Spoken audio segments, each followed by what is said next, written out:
what do you think is your biggest challenge as the president?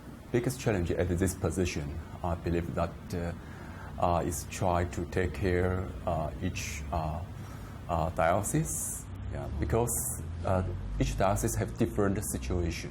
Okay. Yeah. For example, in Taipei majorly is people live in the city, so the style, the activity style is totally different from the countryside.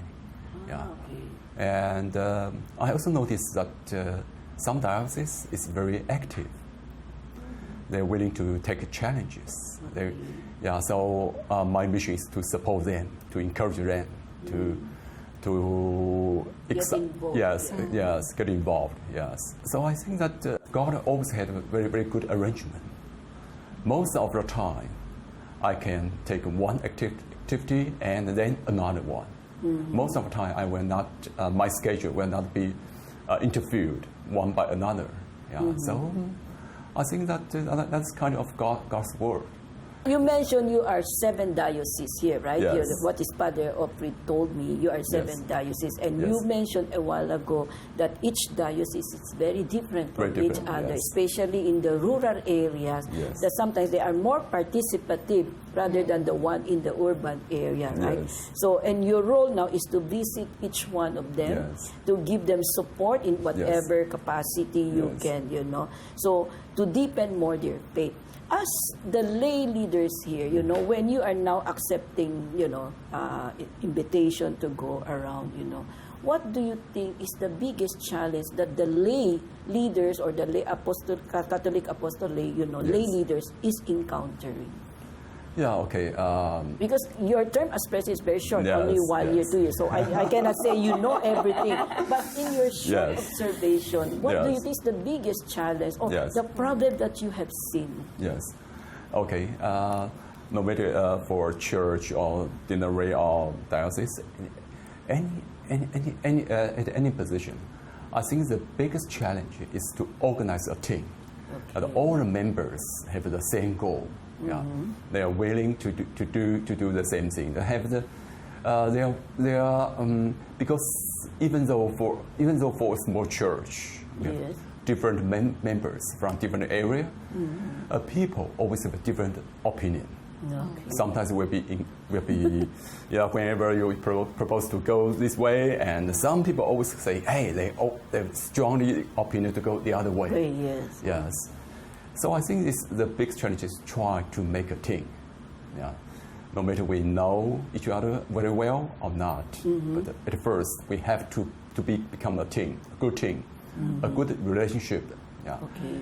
And so it's always very important whenever we have any meeting, the first thing we need to pray. We need to pray. And to request Holy Spirit to be with us. Okay. Yeah.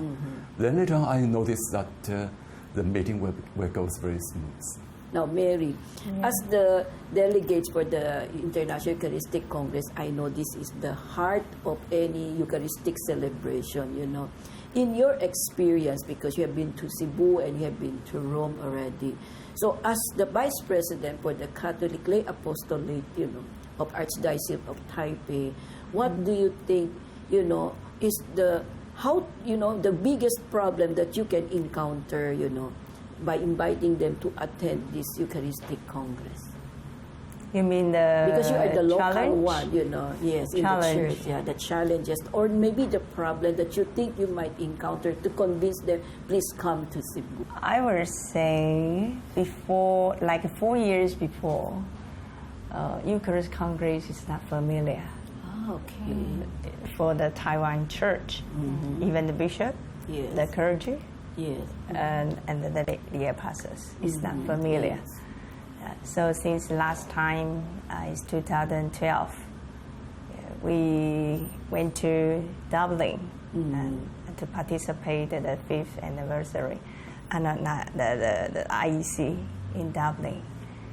And it's interesting, before we went to the Dublin, our Bishops' Conference decided to host a National Eucharist Congress here in Taipei. And Joseph Lee is the coordinate, the most important coordinate at the moment. Yeah, and we organized a Eucharist Congress in Taipei, in Furen University. Yeah, and then the people first time experience the Eucharist Congress, and they do love it.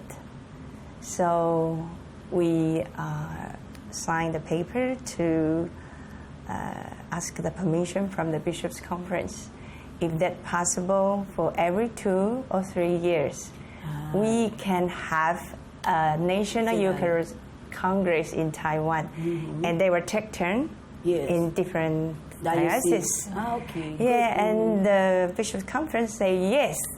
So we did have another National Eucharist Congress last year. Last year in June. Yeah, in different. So we will have another one next year after this IEC, and they will use the same theme. Concept, theme. The same theme, and it's for how to say, maintain the burning desire for the Eucharist.